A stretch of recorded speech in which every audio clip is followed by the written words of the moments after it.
इस बार के लोकसभा चुनाव में भले ही मोदी सरकार फर्स्ट रैंक से पास ना हो पाई, लेकिन सरकार तो फिर भी बनी। भाजपा यूपी जैसे बड़े राज्य में चुनाव हार गई, यहां तक कि अयोध्या भी हार गई। ऐसे में कैबिनेट पोर्टफोलियो के बंटवारे के बाद लग रहा था कि मोदी की अगुवाई वाली भाजपा सरकार इन जगहों पर अपनी हार की और केंद्र में पर्याप्त सीटें ना मिलने की समीक्षा करेगी। लेकिन यहां तो प्रधानमंत्री मोदी सत्ता में आते ही एक्शन मोड में नजर आ रहे हैं। भारत में मोदी 3.0 की शुरुआत हो चुकी है।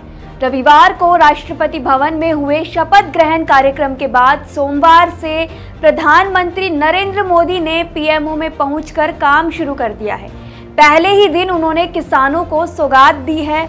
आइए ऐसे 5 कामों के बारे में बात करते हैं जिन पर सरकार का फोकस सबसे पहले हो सकता है। पहला काम, किसानों का लाभ।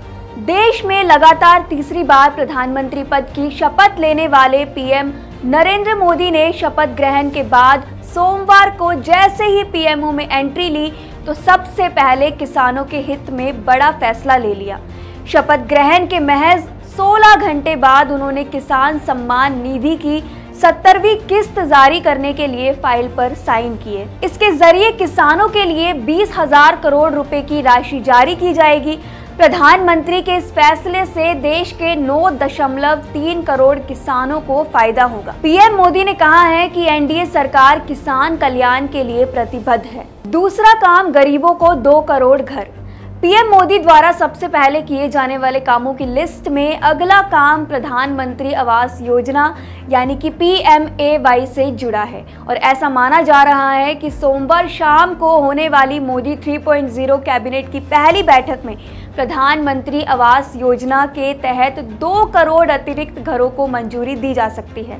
इसके अलावा इस सरकारी स्कीम के तहत लाभार्थियों को मिलने वाली सहायता में करीब 50% का इजाफा भी देखने को मिल सकता है। तीसरा काम, जीएसटी को आसान बनाना। सरकार अपनी नई पारी में शुरुआती दौर में जीएसटी को लेकर कुछ फैसले ले सकती है और संभावना जताई जा रही है कि इसमें सरकार की ओर से बदलाव किया जा सकता है। इसमें रेट कम करने और इसी प्रक्रिया को आसान बनाने जैसे बदलाव शामिल हैं।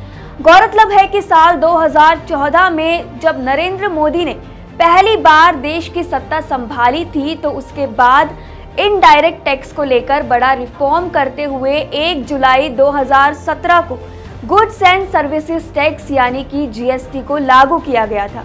जीएसटी सेवाओं और वस्तुओं पर लगता है। इसे कई कैटेगरी में बांटा गया है और इसमें 5%, 12%, 18% और 28% का टैक्स स्लैब बनाया गया है। चौथा काम, बेरोजगारी पर लगाम।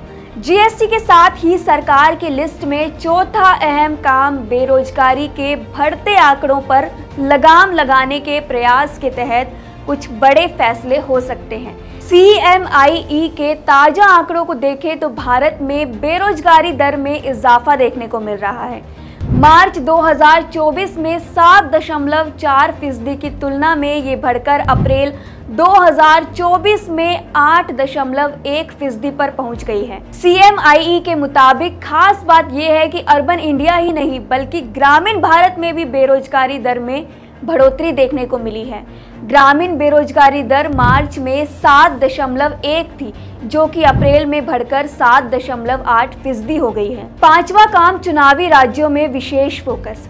अब जबकि देश में गठबंधन की सरकार बनी है तो फिर मोदी कैबिनेट का चुनावी राज्यों पर विशेष फोकस देखने को मिल सकता है।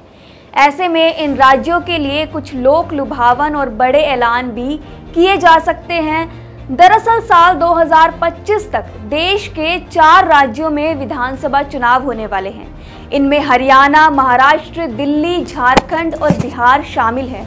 ऐसे में इन राज्यों पर केंद्र की गठबंधन सरकार का ध्यान रहेगा। वहीं उत्तर प्रदेश में लगे झटके की भरपाई के लिए राज्य के निवासियों के लिए योजनाएं और ऐलान देखने को मिल सकता है। इसका असर मोदी 3.0 के शपथ ग्रहण से पहले ही देखने को मिला है। ऐसी ही खबरों को और पढ़ने के लिए जुड़े रहें आधान हिंदी के साथ।